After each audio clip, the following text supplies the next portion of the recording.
comes to great budget-friendly smartwatches. To be honest, I think Amazfit is one of the very few brands. Today I want to dive into the new GT range.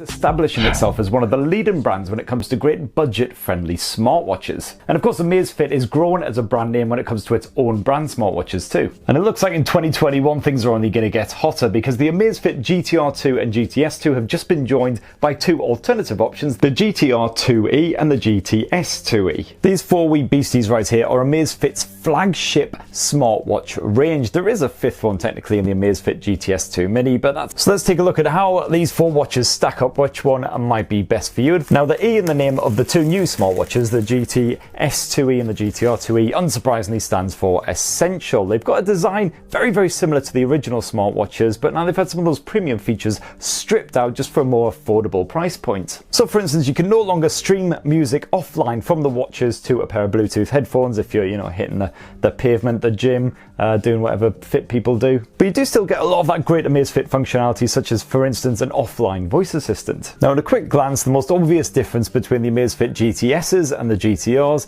is the shape of the bloody things. The GTSs are square, whereas the GTRs are round. And to be fair, that is one of the major differences between the GTSs and the GTRs, though there are some other little factors such as the battery life to take into account. Now, when you rock the GTS2 and the GTS2e on your arm at the same time, first of all, you'll notice that they are essentially the same watch, certainly from the exterior. The GTS2e rocks the exact same 42mm aluminium alloy case as the original GTS2. You've got that same 50m water resistance built in and the same 20mm strap as well. Thankfully, there is a way of telling the two apart though, because the original GTS2 has a built-in speaker there on the side of the watch, whereas that is absent from the new Essential model. Now, the original Amazfit GTR2 and the fresh new Amazfit GTR2e both sport, as you can see there, more traditional circular watch finish, and it's a bit easier to tell the two apart as well. Now, both smartwatches are pure glass up top, but the original GTR2 offered a bit of stainless steel casing just around the edges here, whereas that's been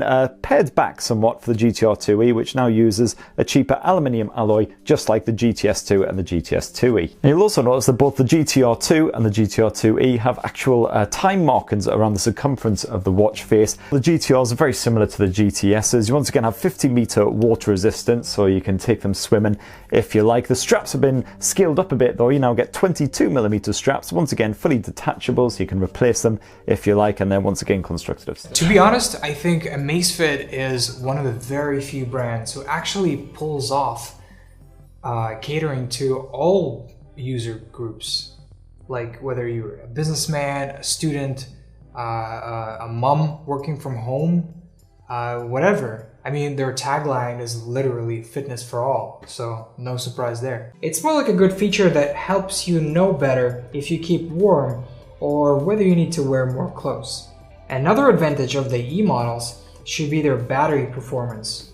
Both two E models can last twice as long as their predecessors with the same battery capacity. Specifically, under typical usage scenario, the GTS2e can last for 14 days, while the GTR2e can last for even 24 days. And under basic usage scenarios, where we only use the watch to check time, the GTR2e can have up to 45-day battery on a single charge, which is still 7 days longer than the GTR2 maximum life. For the GTS2e, due to the size limits, the smaller 341 mAh battery still can run for 24 days. Considering its compact design, the results are not bad at all. And even now, it's really impressive that both the 2E models have been working effectively without running out of power since the unboxing several days ago. For the review, it should be known that we turned on almost all the essential features and tested watches to simulate our daily uses.